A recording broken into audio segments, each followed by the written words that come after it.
Agradecemos sinceramente su paciencia y les damos la bienvenida a esta conferencia. Saludamos al maestro Luis Enrique Ramírez López, director de nuestro instituto, y damos la bienvenida de nueva cuenta a nuestros profesores, profesoras y a nuestros compañeros estudiantes. Para comenzar con esta conferencia daremos lectura de la síntesis curricular del doctor David Pérez Arenas. David Pérez Arenas es docente investigador del Instituto Superior de Ciencias de la Educación del Estado de México. Realizó estudios para profesor de educación primaria, licenciado en pedagogía, maestro en ciencias de la educación y actualmente candidato a doctor en pedagogía por la Facultad de Filosofía y Letras de la UNAM. Ha desarrollado y publicado trabajos de investigación relacionados con teoría educativa, epistemología y currículum en los niveles de educación media y posgrado. Desde 1990 ha realizado estudios sobre el currículum y la formación de profesionales a través de maestrías en educación en las que ha participado como docente. Es integrante de la Red de Investigadores y Cuerpos Académicos de México, así como del Seminario de Investigación, Teoría y Educación. Ha sido ponente invitado en diversos foros, simposios y congresos relacionados con la educación. Damos la bienvenida al doctor David Pérez Arenas. Disponemos de 40 minutos para la primera parte de la conferencia y posteriormente de unos minutos más para las preguntas y respuestas. Bienvenido, doctor.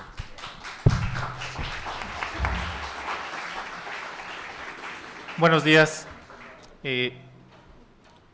Muchas gracias por la invitación que nuevamente el Instituto de Ciencias de la Educación de la UAJO me hace para compartir con ustedes algunas reflexiones en relación con la temática que hoy nos convoca, Currículum Ciencias de la Educación, una lectura teórico-epistemológica para iniciar. Retomaría preguntándoles, ¿qué pregunta les genera estos dos temas, Currículum y Ciencias de la Educación, en relación con su formación en una licenciatura, ¿sí?, que tiene que ver con las ciencias de la educación? O sea, ¿qué se preguntarían ustedes? Si ustedes hoy yo les dijera, les voy a hablar de la pregunta que les genere esos dos temas, ¿qué pregunta sería? ¿Sí? En relación con los que ya conocen algo sobre currículum, sobre las ciencias de la educación, o los que no conocen, o los que conocen solo de un tema o de otro tema, desde el referente que ustedes tienen, ¿qué preguntas se harían sobre estos dos temas? Y tenemos un tercer eje que podemos incorporarlo, pero bueno, si quieren incorporar y si no, yo a su vez lo voy a abordar. Una lectura teórico-epistemológica. Tenemos tres ejes: currículum, ciencias de la educación y una lectura teórico-epistemológica. ¿Qué preguntas se generarían ustedes al llegar a una conferencia sobre este tema? Quisiera escuchar 2 o 3 participaciones. A ver, adelante. Bueno, mi pregunta sería, ¿con qué objeto estaría diseñado el currículo? Buenos días. Mi pregunta sería, ¿con qué objeto está relacionado el currículum a la licenciatura de Ciencias de la Educación? ¿Qué objeto tiene? Perdón, ¿de qué semestre eres? Cuarto.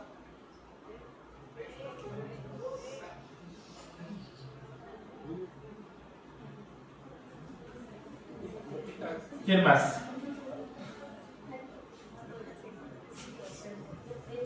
Buenos días. ¿Existe una metodología ideal para llevar a cabo a la praxis al currículum como tal? Soy de sexto semestre. El sistema de... A ver. Si existe una metodología ideal para llevar a cabo a la praxis el currículum.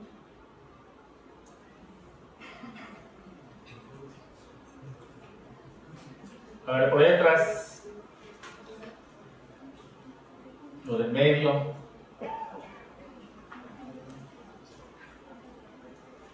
Ahí hay una compañera ya. Buenos días.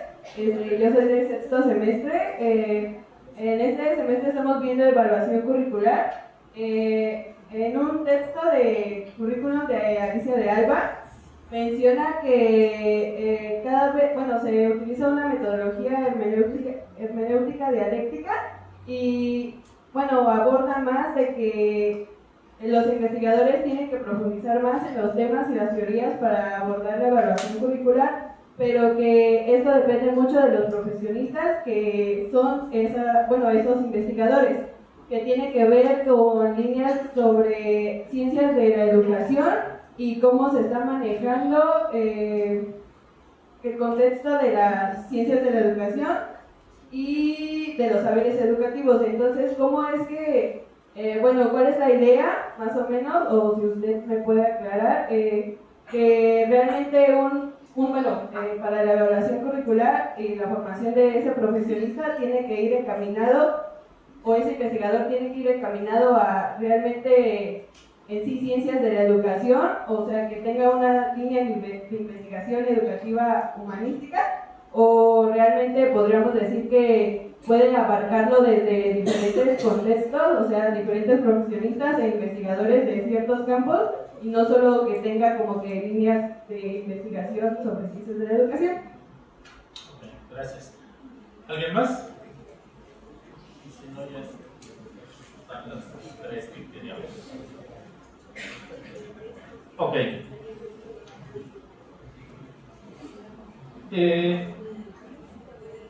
¿Con qué objeto está diseñado el currículum de ciencias de la educación? Esta pregunta nos podría remitir, o me remitiría a mí un tanto, a preguntarles a ustedes: se están formando en una licenciatura y en un instituto en ciencias de la educación. ¿Qué implica formarse en ciencias de la educación? ¿Sí?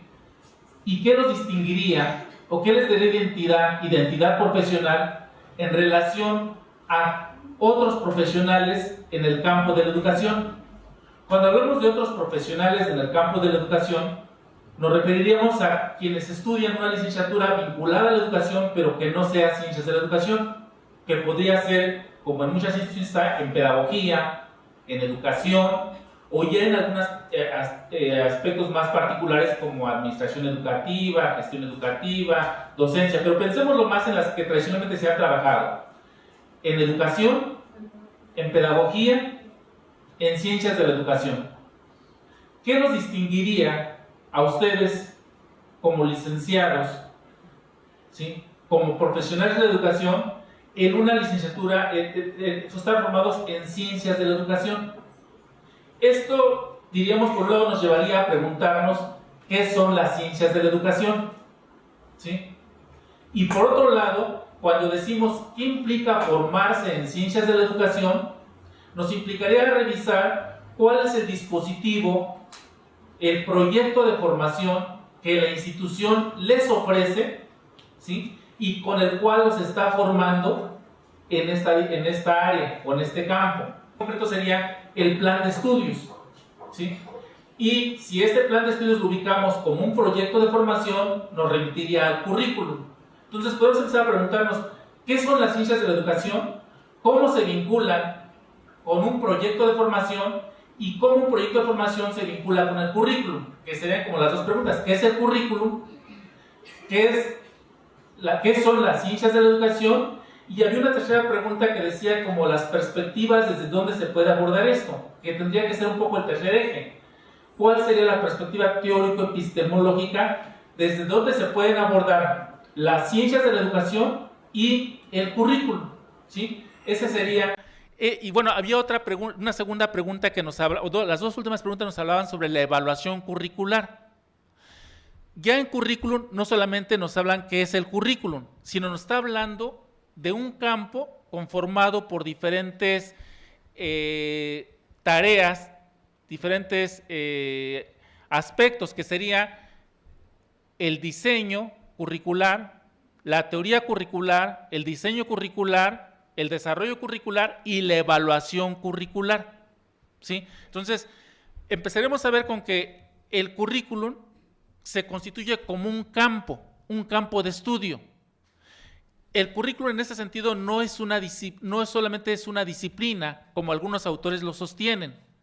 Una disciplina, en términos, digamos, sea algo que se ocupa de estudiar, tiene un objeto de estudio, ¿sí?, sino un campo donde confluyen teorías, prácticas vinculadas con una tarea específica, ¿sí? Es decir, ya sea el diseño curricular, el de elaborar un plan de estudios, elaborar planes y programas de estudios, ¿sí?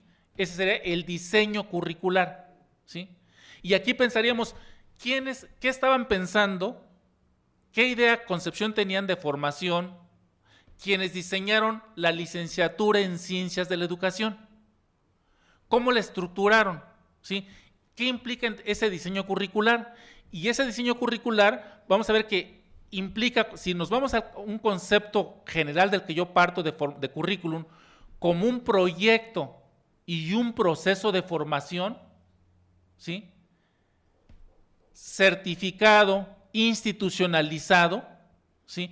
Donde se tiene un objetivo o un propósito de formación, y para lograr ese propósito de formación se estructura un mapa curricular o el plan de estudios con perfiles de egreso, perfiles de ingreso, con asignaturas, con unidades didácticas, materias, seminarios, talleres, en el que se piensa quienes llegan, cómo se les va a empezar a introducir, a formárseles en este campo de las ciencias de la educación, y se va a formar profesionales de la educación, ¿sí? En ese sentido es un proyecto, el currículum como proyecto. El ICE, ¿sí?, tiene una idea expresada en los propósitos y en el perfil de egreso de los estudiantes que llegan, cuando terminen, qué tipo de formación van a tener. Esa idea como proyecto de formación se condensa en lo que es el plan de estudios. Y en ese plan de estudios va a haber programas para cada asignatura. Ese es primer acercamiento a esta idea de currículum como proyecto de formación. Pero ese proyecto de formación no solamente está en los planes y programas de estudio, está también en el ideario del ICE, está en el ideario de la universidad, en la visión, misión que tiene la UAPJO. Ahí también está un proyecto de formación de profesionales en diferentes campos. En el ICE ya, de manera particular, en las ciencias de la educación, ¿sí? Esta idea de currículum como diseño curricular, o ese primer acercamiento que fue como surgió, y aquí diríamos, ¿cuándo surge el currículum? ¿Sí? ¿En qué momento? Hay varias discusiones, varias posturas.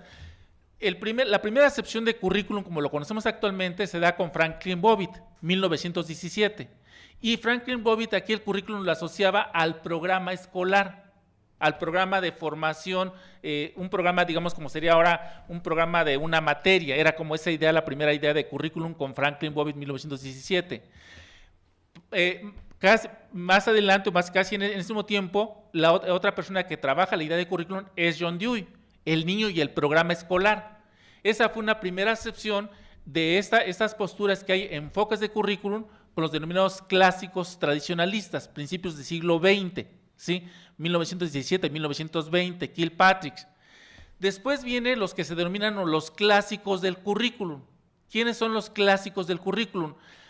Son particularmente un teórico del currículum, una teórica del currículum, Ralph Tyler e Hilda Tava, que durante casi todo siglo XX, ¿sí?, fueron los que orientaron el diseño curricular con sus textos clásicos. Y no había institución, y no sigue habiendo institución que al no hacer un diseño curricular no contemple o no considere los trabajos de Tyler y de Tava, los clásicos del currículum. Aquí la noción de currículum pasó de programa escolar, como la manejaba Bobbitt, Franklin Bobbitt y John Dewey, el niño del programa escolar, a el plan de estudios, que fue lo que ya trabaja Tyler y Tava, ¿sí? Hacia la década de los 40, 50, 60, ¿sí?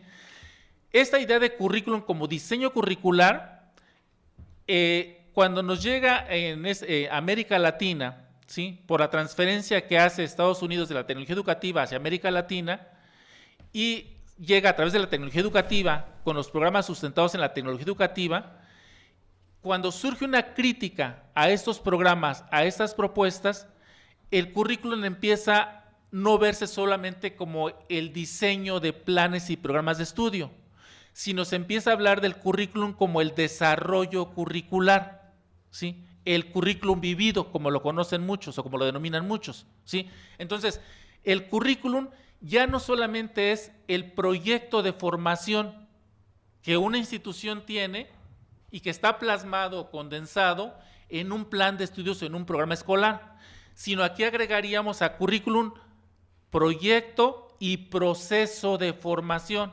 El currículum tiene que ver entonces también con las prácticas, los procesos y las prácticas educativas que se dan en las instituciones, que se dan en las aulas y que posibilitan la puesta en marcha de esa propuesta, de ese proyecto de formación.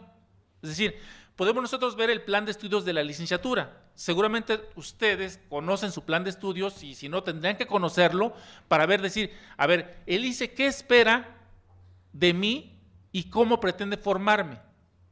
Desde ver cuál es el propósito, cuáles son los objetivos, cuál es el perfil de egreso, y para lograr ese perfil de egreso, donde ya está señalando qué tareas voy a cuando yo egrese, qué posibilidades tengo, en qué campos me voy a desempeñar, en la docencia, en la gestión, en la administración, en el mismo diseño curricular, en la evaluación, ¿qué voy a hacer yo? Y para que yo pueda, por ejemplo, si en el perfil de egreso dice, el alumno tendrá las competencias para diseñar programas de estudio. Eso quiere decir que cuando yo termine y vaya a solicitar trabajo a una institución y me digan, ¿sabes elaborar programas de estudio? ¿Puedes diseñar un plan de estudio? Yo puedo decir, sí, lo sé. Si mi perfil de egreso dice eso, seguramente hay, como lo plantean ahorita en esta materia de evaluación curricular, materias de diseño curricular, evaluación curricular, donde me van a dar los elementos teórico-metodológicos para que yo pueda diseñar un plan y un programa de estudios, ¿sí? Y no suceda, como yo recuerdo cuando en la licenciatura, en la UNAM en pedagogía, que hablaba de que al final podía en ese tiempo uno diseñar, elaborar pruebas pedagógicas, baterías pedagógicas, procesos de selección, pero como en los 80s en ese tiempo estaba la crítica a la tecnología educativa y la crítica a redactar objetivos y elaborar pruebas, entonces todo lo que leíamos era hacer una crítica.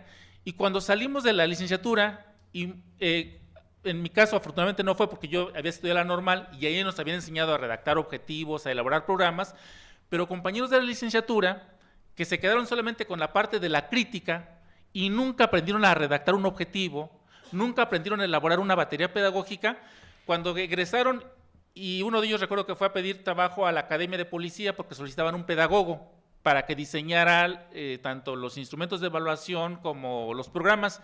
Y cuando le preguntan, ¿sabes elaborar un programa? ¿Sabes redactar objetivos? ¿Puedes elaborar esto? Y él decía, no, es una crítica por la tecnología educativa, o sea, había una crítica a eso, pero nunca había redactado un objetivo, nunca había elaborado una batería pedagógica. En ese sentido, ustedes tendrían que preguntarse, o sea, al hacerse cargo de su formación, decir, ¿cuál es el perfil de egreso? ¿Qué materias me ofrece el plan de estudios? Y en la materia que llevo yo, por ejemplo, de evaluación curricular, si ahí me están dando los contenidos que al egresar yo me digan, te solicitamos para que evalúes el plan de estudios de enfermería porque lo queremos cambiar. ¿Tengo elementos para? ¿Sí? Entonces, por eso es importante esta parte del currículum, como, por un lado, como diseño curricular, decir, ¿qué me plantea los objetivos, los propósitos, el mapa curricular, las materias, los contenidos? Pero eso no es suficiente. La otra parte viene el desarrollo curricular. Lo que estamos trabajando en las aulas, en el salón de clases, las actividades didácticas, me permiten que yo pueda hacer el diseño de un programa de estudios, ¿sí? Entonces, son preguntas que tenemos que irnos haciendo y entonces ahí me doy cuenta, a ver, ¿qué es lo que estamos haciendo? Yo les pregunto, ¿lo trabajas como seminario, como taller, como laboratorio, como curso? O a lo mejor ahí dice taller de evaluación curricular o seminario de evaluación curricular y lo que estoy haciendo es un curso porque solamente el maestro es el que expone y nos comparte la información, cuando lo que tendría que ser sería un seminario donde discutamos o un taller que me lleve a mí a elaborar, hacer una evaluación de un plan curricular, de un programa o de un plan de estudios, ¿sí? Esa es la parte del desarrollo curricular. Entonces, recapitulando, currículum, diseño curricular, vinculado, condensado, planes y programas de estudio. Desarrollo curricular, que son procesos y prácticas educativas que se dan en el aula, en la institución. Y habría un tercer componente del campo del currículum, que sería la evaluación curricular. ¿Qué implica la evaluación curricular?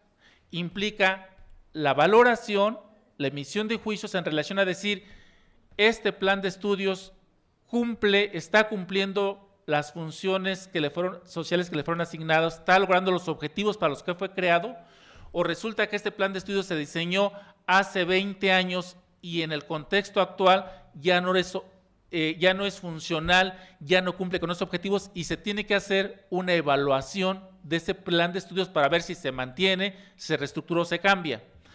Tenemos aquí ya 3 elementos de lo que es el currículum, tres tareas: diseño, desarrollo curricular y evaluación curricular.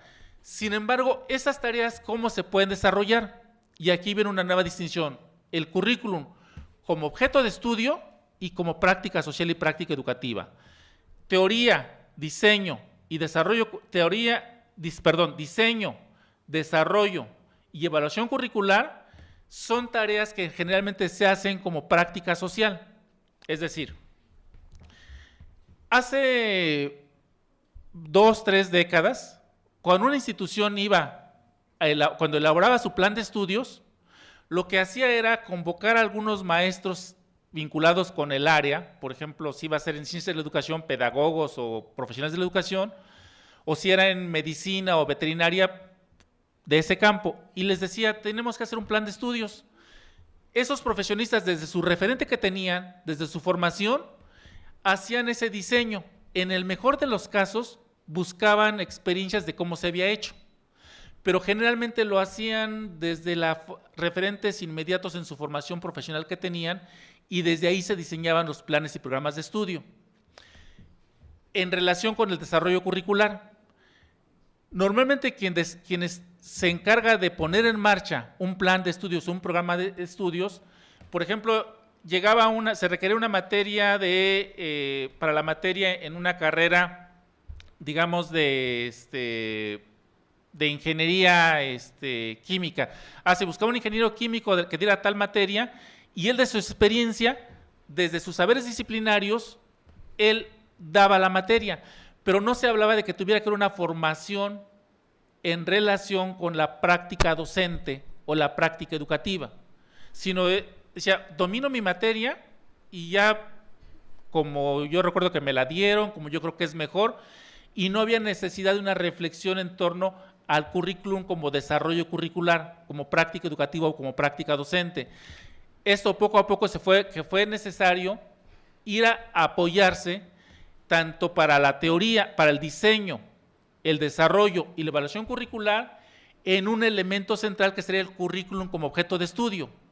¿Qué es el currículum como objeto de estudio? Es la teoría curricular, ¿sí? Es decir, hace rato había una pregunta y que decía que cuál es como la más válida, que cuál es la mejor, que cuál es, si existe una metodología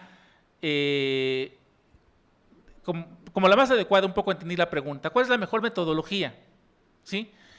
Esto nos remite a que reconocer que el currículum como objeto de estudio implica que hay diferentes teorías sobre el currículum y que esas teorías, cada una de ellas te va a decir cómo es la mejor forma de diseñar un plan de estudios, de desarrollarlo o de evaluarlo.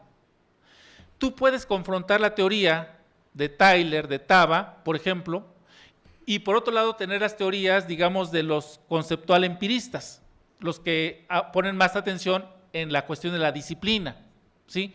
O tú puedes acudir a ver una parte de la teoría del currículum, por ejemplo, con los reconceptualistas, por ejemplo, con Cherub, quien hace una crítica a los enfoques, digamos, de disciplinarios o a los enfoques, digamos, de Tyler y Taba. Entonces, es necesario reconocer que en el currículum hay diferentes teorías, ¿sí? Y cada una de estas teorías no solamente tiene una legitimidad disciplinaria, sino también hay una legitimidad social. Cuando en México en la década de los 70 se hace la reforma educativa y se genera toda la reforma educativa sustentada en la tecnología educativa, no fue una cuestión que se surgió a partir de las necesidades propias de México, ¿sí? Sino esto surgió porque en Estados Unidos, cuando en la etapa de la Guerra Fría, en la carrera espacial entre Estados Unidos y la URSS, cuando estaba en esa carrera espacial, cuando la URSS lanza el Sputnik, y esto es el indicador de que ganó o dio el primer paso en la carrera espacial, en Estados Unidos hay una gran preocupación porque dicen, ya nos ganaron la carrera espacial, ya lanzaron, fueron los primeros en llegar al espacio, y convocan a 2 conferencias nacionales, una en la que dicen, vamos a modificar nuestros programas de estudio, nuestros planes de estudio, de educación básica y de todos los niveles, y en vez de convocar a los especialistas en diseño curricular, a los teóricos en currículum, convocan a los especialistas en las disciplinas, es decir, a los físicos, a los matemáticos, y a ellos les piden que diseñen los planes de estudios de educación básica, ¿sí? Porque dicen que desde educación básica se tiene que formar en las disciplinas a los niños para que esto permita tener científicos y ir conformando esto de la carrera espacial. Esa es una conferencia. La otra conferencia dicen ¿cómo vamos a preparar, a reformar nuestro sistema educativo? Pero vamos a ganar adeptos. ¿Y cómo ganar adeptos es Estados Unidos? Y se genera en la segunda conferencia el programa de transferencia de tecnología educativa hacia América Latina. Y ahí lo que dicen es cómo vamos a influir en los países a través de sus sistemas educativos. Y es cuando se genera todo esto de la sistematización, con estos procesos del input, la cuestión de los objetivos conductuales, y es como esto llega a América, no solo a México, sino a América Latina, ¿sí?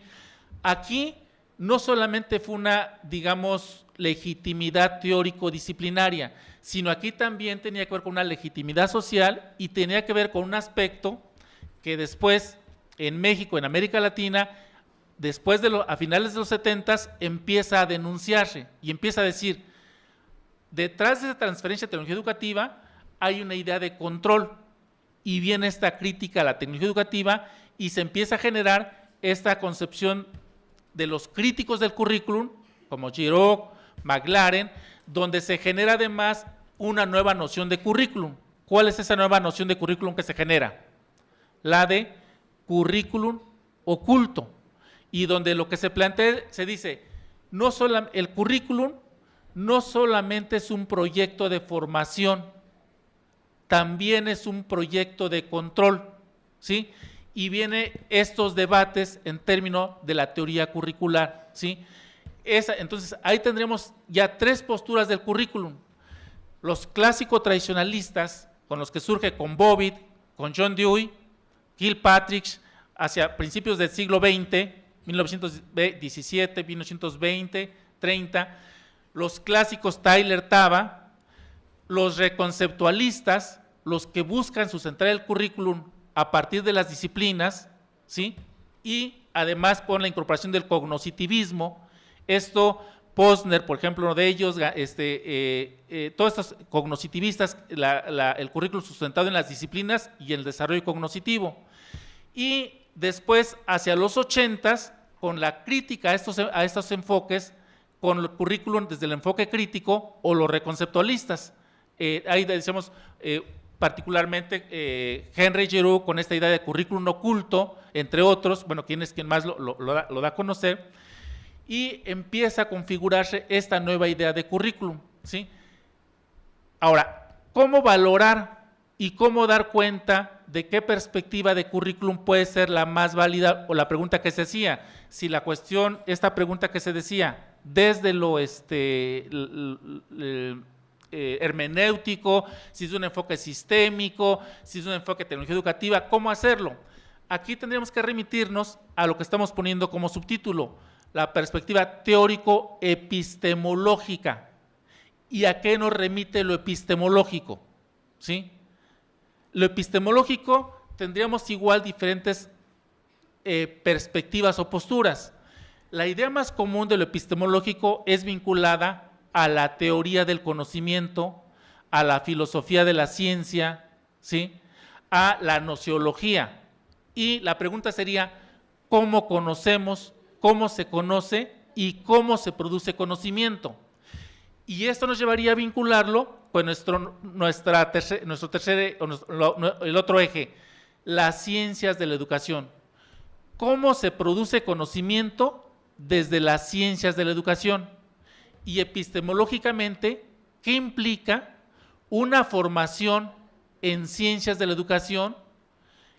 Lo cual nos remite a su vez cómo se produce conocimiento, cómo ese conocimiento se condensa en un proyecto de formación, que es en un currículum de una licenciatura en ciencias de la educación, desde qué perspectiva teórico-epistemológica. Y aquí podemos tener diferentes formas de ver lo epistemológico. Parisi, Piaget, Adam Schaff, nos hablan como del modelo clásico de la tríada del conocimiento, la relación sujeto, objeto, conocimiento. ¿Dónde se produce cómo se produce el conocimiento? ¿Dónde está la primacía? ¿En el sujeto, sí? ¿En el objeto de conocimiento o en la interacción sujeto-objeto, sí? Que nos da origen un poco a estas tres posturas de la filosofía o de la epistemología, que puede ser más ese materialismo, el idealismo o un enfoque más dialéctico, ¿sí? Ese sería como un enfoque desde cual ver cómo se configuran las ciencias de la educación.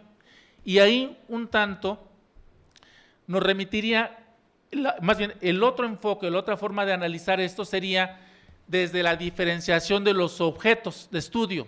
Y aquí habría, Mardones y Ursúa nos hablan de dos objetos particularmente, el objeto de las ciencias naturales y las ciencias físicas y el objeto de las ciencias sociales y las ciencias humanas. ¿Qué pasa en educación o qué ha sucedido en educación en las ciencias sociales y las ciencias humanas? Aquí nos tenemos que remitir a la modernidad como el sistema o la estructura histórica y el sistema de pensamiento que es el que ha configurado los sistemas educativos actuales. En esa modernidad, estas dos tradiciones, por un lado la tradición galileana, que tiene que ver, retoma el modelo de las ciencias naturales, de las ciencias físicas, y que se consolida con Augusto Comte, con el positivismo, ¿sí? Donde dice que van a retomar el modelo, el método de las ciencias experimentales y de las ciencias físicas a las ciencias sociales para que éstas puedan progresar al igual que lo hicieron en los primeros científicos que consolidaron Galileo, los físicos, los biólogos que consiguieron este método, pero ahora trasladado a las ciencias sociales y a las ciencias humanas. Y ahí va a ser más una perspectiva aristotélica o una perspectiva más comprensiva. Para esta pregunta que decían, por ejemplo, si la parte de lo hermenéutico, esta parte de lo hermenéutico estaría más enfocada a este enfoque, a esta tradición comprensiva de las ciencias sociales y ciencias humanas, frente a una postura más explicativa que busca más establecer relaciones causa, efecto y retoma más el método de las ciencias naturales. De manera tal que en esa pregunta que hacían sobre la validez y legitimidad, no existe o no vamos a encontrar, digamos, un criterio el cual nos diga cuál es el más válido. Esto va a tener con la postura teórico-epistémica que personalmente adoptemos o que la institución adoptó. Aquí lo que valdría la pena sería analizar, por ejemplo, el proyecto de formación en el que ustedes están inscritos, desde qué perspectiva es la que se sustenta y qué implicaciones tiene eso uno y lo otro. Esto a su vez impacta también en la configuración de este otro eje, las ciencias de la educación. ¿Cuándo y en qué contexto surgen las ciencias de la educación? Las ciencias de la educación surgen más por la preocupación de la tradición galileana, de otorgarle cientificidad al estudio de la educación. Anteriormente lo que se hablaba más era de pedagogía. ¿Con qué se vincula más la pedagogía? La pedagogía se ha vinculado más con la cuestión de lo filosófico, lo humanista. Sin embargo, hacia siglo XVIII, cuando empieza a criticarse, empieza a configurarse la necesidad de conformar un pensamiento científico en torno a lo educativo, la crítica que se hacía a la pedagogía era que ésta se sustentaba en una cuestión filosófica y mucho en el deber ser. Y decía, es que se preocupan cómo debe ser la educación, pero no se han preocupado por estudiarla científicamente, siguiendo el método de las ciencias naturales, el método que en este caso retoma Comte, ¿sí? Y después Durkheim con las reglas del método sociológico, donde ¿cuál era el principio fundamental? Tratar los objetos como hechos sociales, como cosas, es decir, de manera objetiva, medible, cuantificable, que es esta perspectiva más explicativa. Es así como primero con Herbart, después con Durkheim y con John Dewey, surge esta idea, necesidad de configurar ya sea una ciencia o ciencias de la educación con un carácter científico, pero sustentado en el método de las ciencias naturales y las ciencias exactas.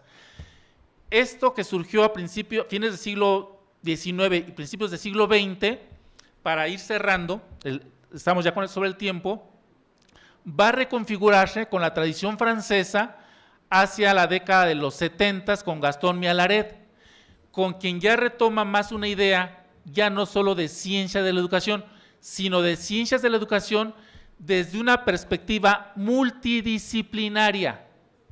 En cuanto se dice, hablar de estudiar la educación como un hecho que es complejo, no puede estudiarse solamente desde la pedagogía o desde la ciencia de la educación.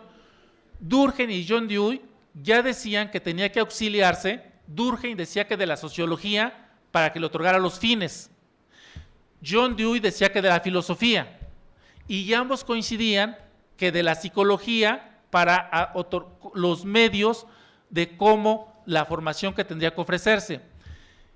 Millaret esa tradición francesa habla de la incorporación, dice, ya no solamente se requiere filosofía, psicología, sociología educativa, se requiere historia de la educación, antropología educativa, política educativa, es decir, diferentes disciplinas que configuren, que hablen en torno al objeto de estudio.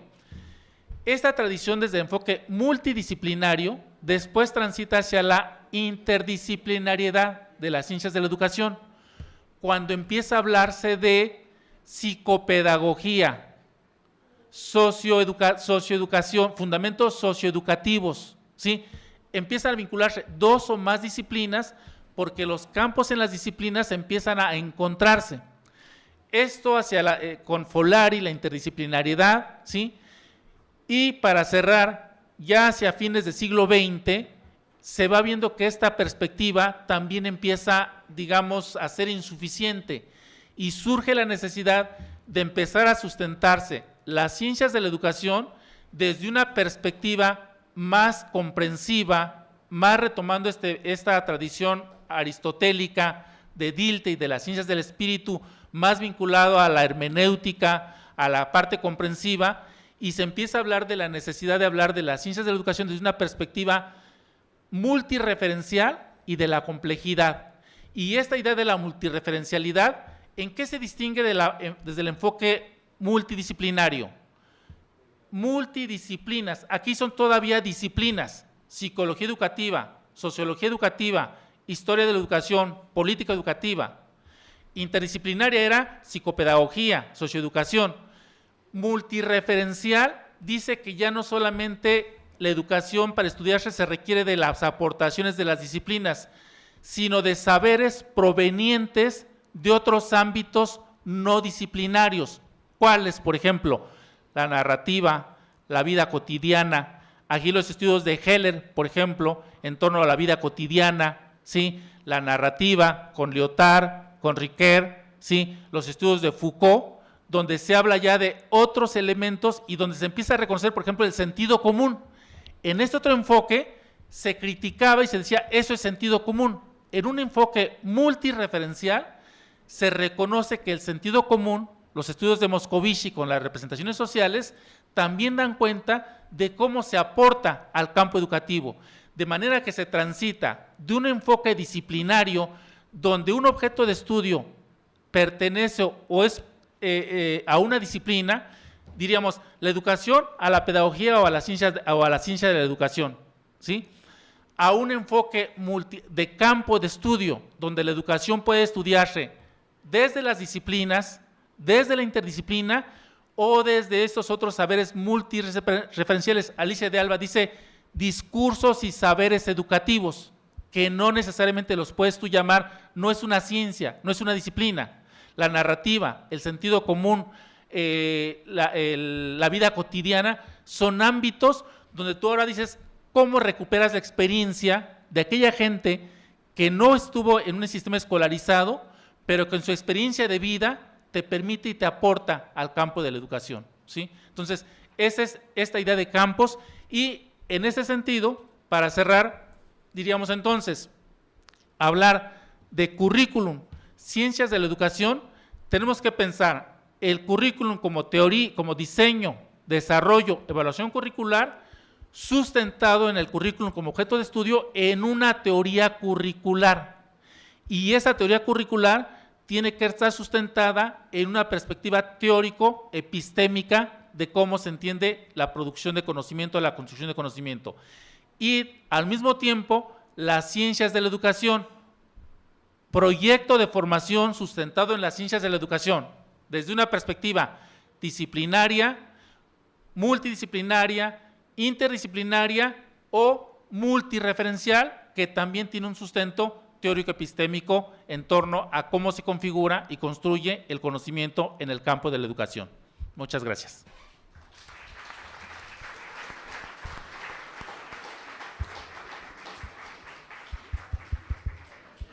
Agradecemos la participación del doctor David Pérez Arenas.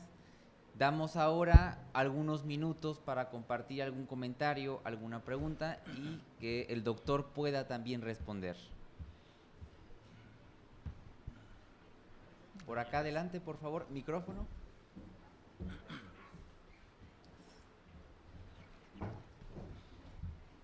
Buenos días.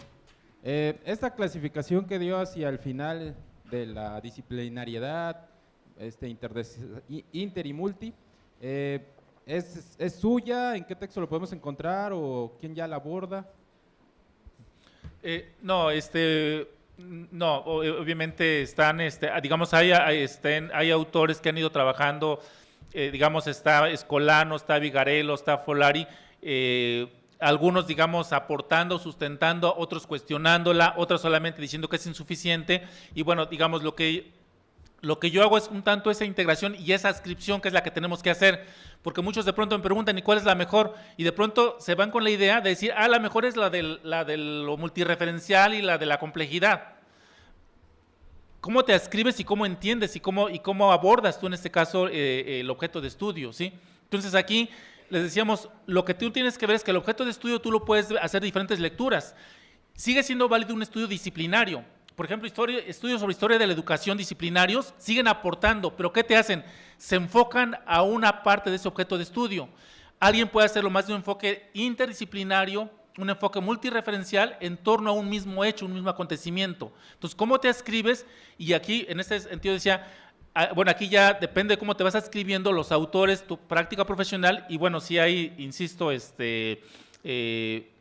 diferentes autores que cada uno de ellos han ido abonando un poco a esta configuración de como yo lo ubico más, como este campo yo lo ubico más, ¿no? Yo ahí sí diría, lo reconozco más como un campo donde confluyen estudios disciplinarios, interdisciplinarios o desde los discursos y saberes educativos. Discursos educativos, por ejemplo, Alicia de Alba plantea, pero no, y Alicia tampoco no desconoce la importancia de los estudios disciplinarios, ¿sí? O interdisciplinarios, ¿no? Pero bueno, sí, para la pregunta concreta, sí hay autores particulares que algunos se adscriben a una en particular, otros la cuestionan, otros la abonan, otros cuestionan la problemática, y bueno, ahí habría que ver ya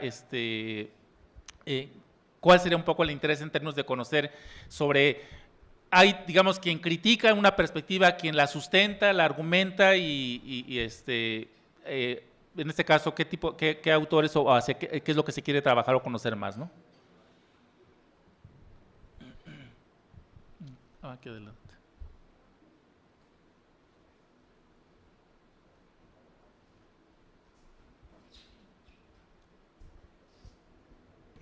Doctor, desde su amplia experiencia y perspectiva, para usted, ¿qué son las ciencias de la educación? Sí. Para mí la ciencia de la educación es una perspectiva teórico-epistémica de cómo abordas el hecho educativo. Y esa perspectiva teórico-epistémica puede ser, digamos, para mí, en mi caso, por ejemplo, que yo me adscribo más a una perspectiva multireferencial, ¿sí? En ese sentido, las ciencias de la educación son tanto ciencias como disciplinas, como discursos y saberes. Aquí lo que a veces resulta difícil es romper con la idea de ciencia desde el enfoque explicativo. Cuando uno piensa desde el enfoque explicativo, la idea de ciencia que tiene uno es aquella que sigue, digamos, esas etapas, esas características de objetividad, neutralidad,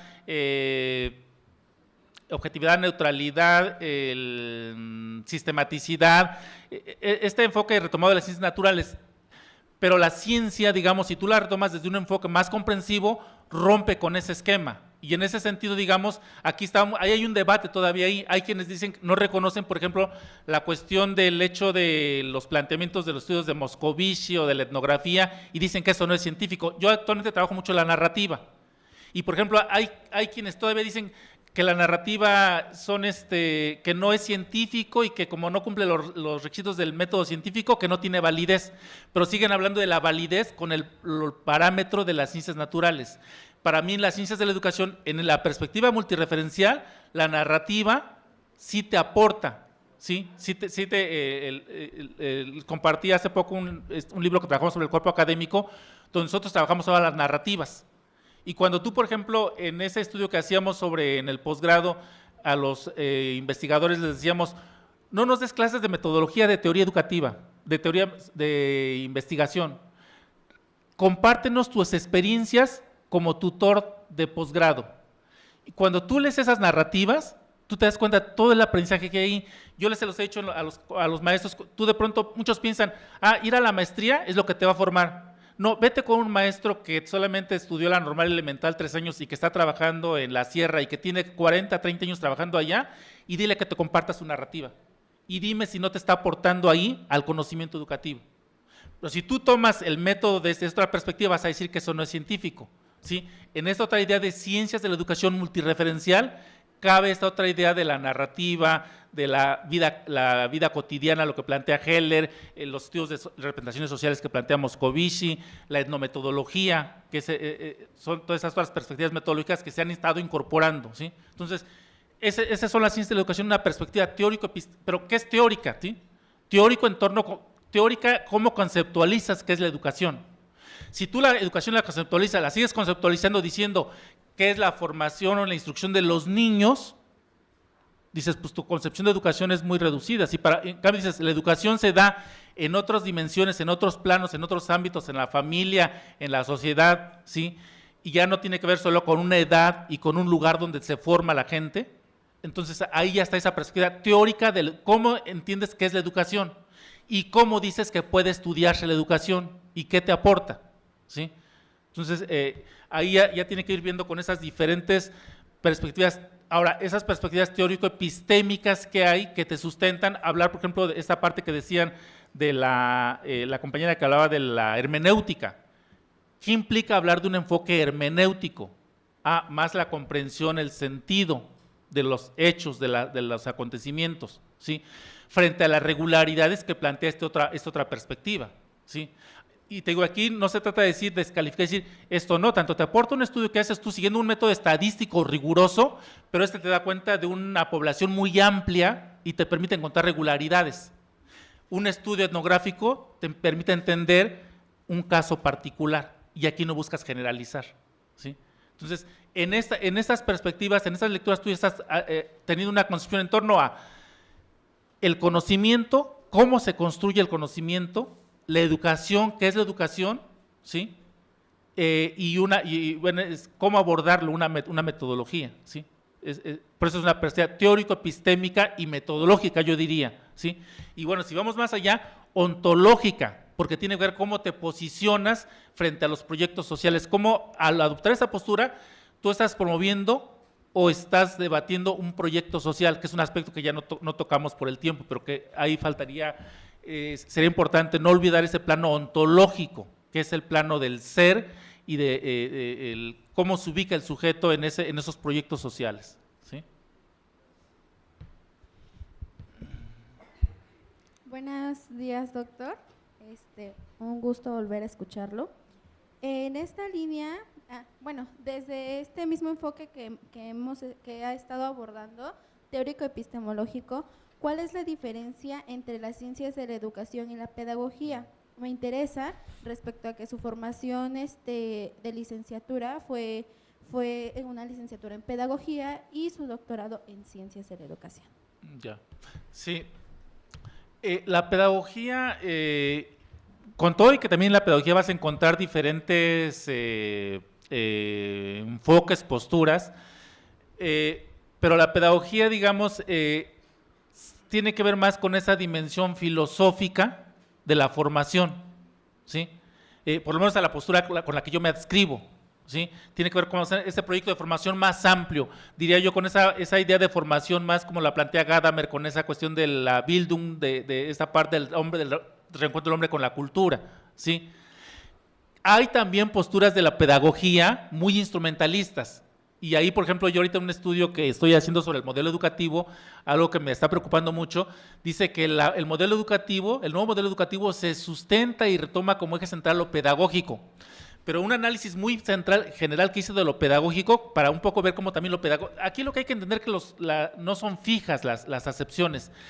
En el modelo educativo, lo pedagógico está orientado a un enfoque demasiado instrumental. Sí, hice un análisis nada más de las veces que aparece pedagógico, pedagogía, y con qué se vincula, y tú lo vas a encontrar con el análisis FODA, con lo instrumental, con lo operativo. Conté cuántas veces, no recuerdo ahorita los datos, pero fueron como 80 veces creo que aparece, y solo como en 3 ocasiones te hace mención de la pedagogía de lo pedagógico, con la cuestión de la formación en un sentido más amplio, con esa cultura más amplio, ¿sí? Esa es, digamos, la parte de la pedagogía. Y las ciencias de la educación es más como este campo, digamos, donde confluyen diferentes, decía, disciplinas, saberes, registros, ¿sí? Que abordan en torno al educativo, ¿sí? Decíamos, ya si te vas de un enfoque multidisciplinario, hay muchos quienes dicen, está la psicología educativa, la sociología educativa, la política educativa, la historia de la educación, la democracia educativa, y dicen, y la pedagogía. La ven solamente como una parte más, desde un enfoque multidisciplinario.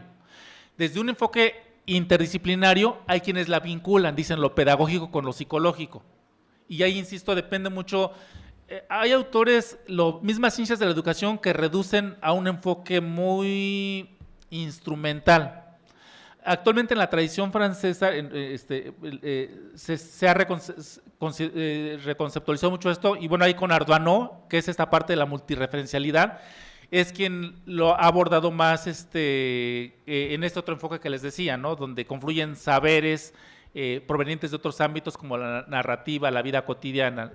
Ardoino apoyado ahí un poco con esta parte de la complejidad de Morán, que ya muchos dicen que es similar. Ellos ya sí establecen las diferencias, ¿no? Como que hay elementos de encuentro, pero sí tiene su particularidad ver esta parte desde la complejidad a la multireferencialidad. Hay un texto de Ardoino donde hace este planteamiento. Doctora.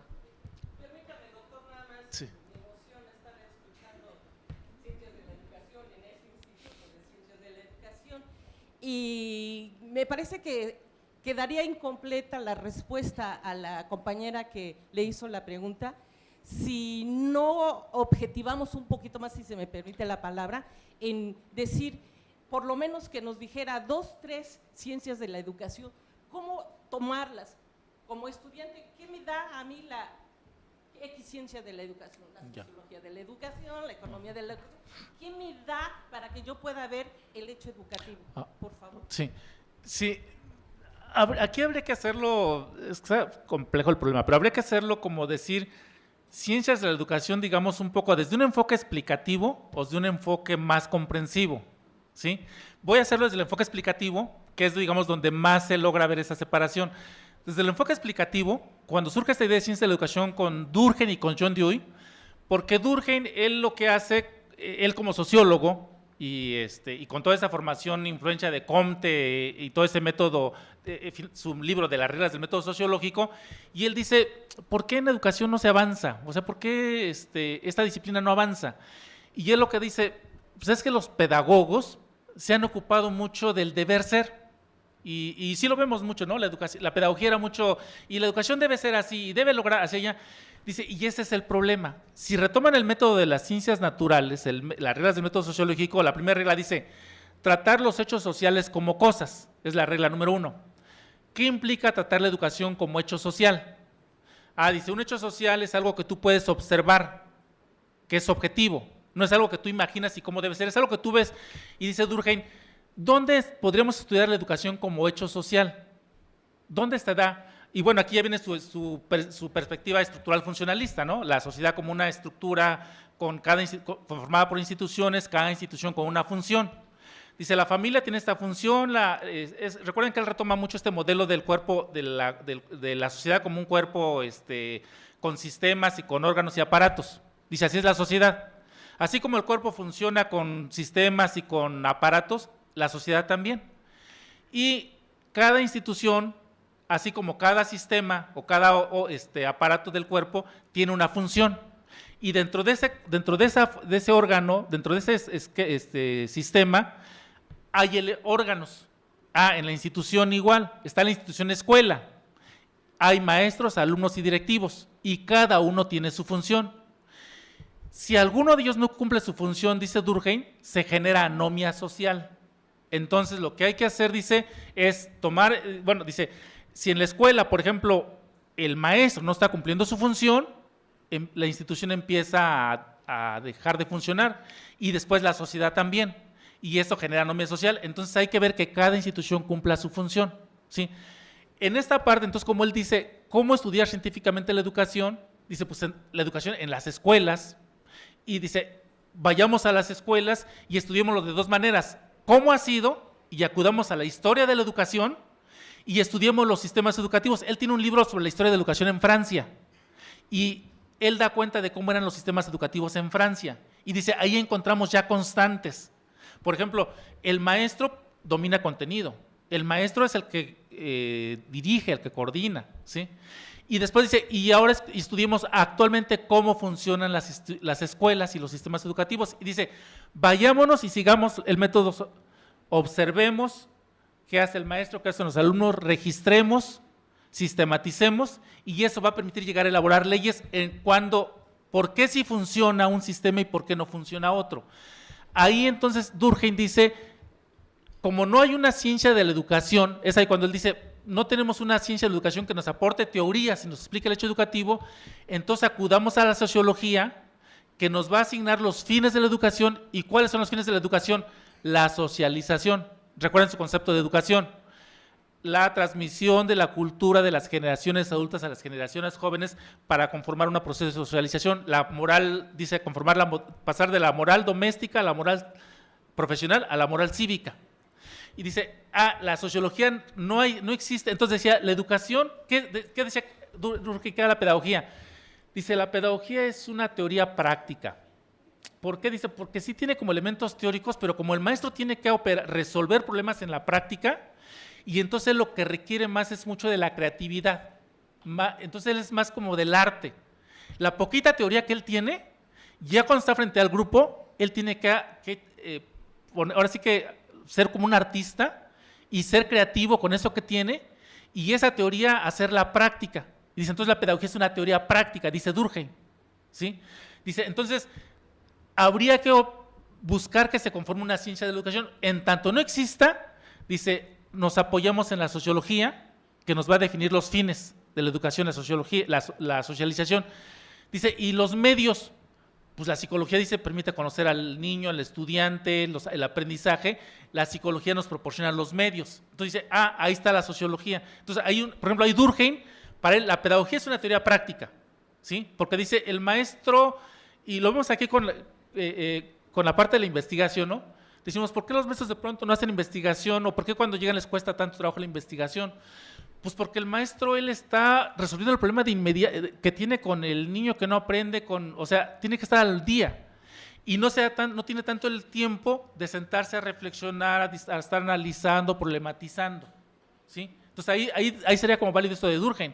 La pedagogía es una teoría práctica, y entonces dice, entonces en tanto esa pedagogía llega a convertirse en una ciencia de la educación, hablemos de las ciencias de la educación, que sería la sociología de la educación, la psicología educativa y la pedagogía, dice. John Dewey dice algo similar, pero él en vez de decir que los fines los asigne la sociología, dice que sea la filosofía. Y ella empieza a incorporar más, dice, la demografía educativa, no recuerdo qué otras disciplinas, él empieza a incorporar, ¿sí? Entonces ahí está un poco esta idea, digamos, de ciencias de la educación, pero estamos aquí de la tradición francesa.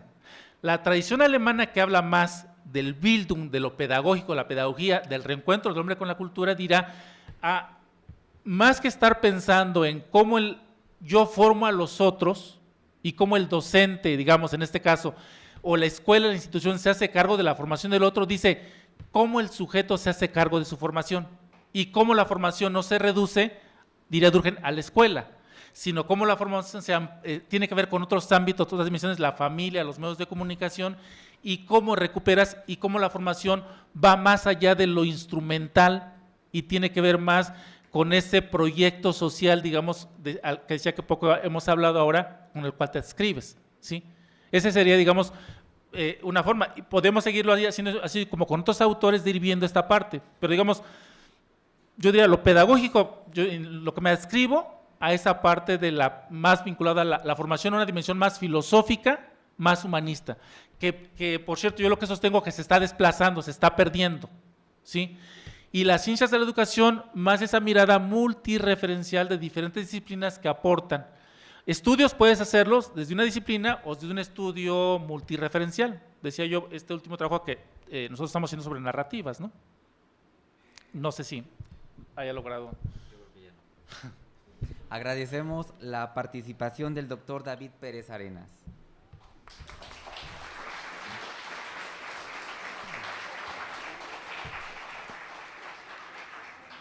Por haber impartido la conferencia El currículum y las ciencias de la educación, una lectura teórica epistemológica a la comunidad académica y estudiantil, en el marco de la reforma curricular del doctorado en ciencias de la educación, el Instituto de Ciencias de la Educación de la UAPJO otorga la presente constancia al doctor David Pérez Arenas, Ciencia, Arte, Libertad, maestro en Educación, Luis Enrique Ramírez López. Muchas gracias, doctor. Gracias.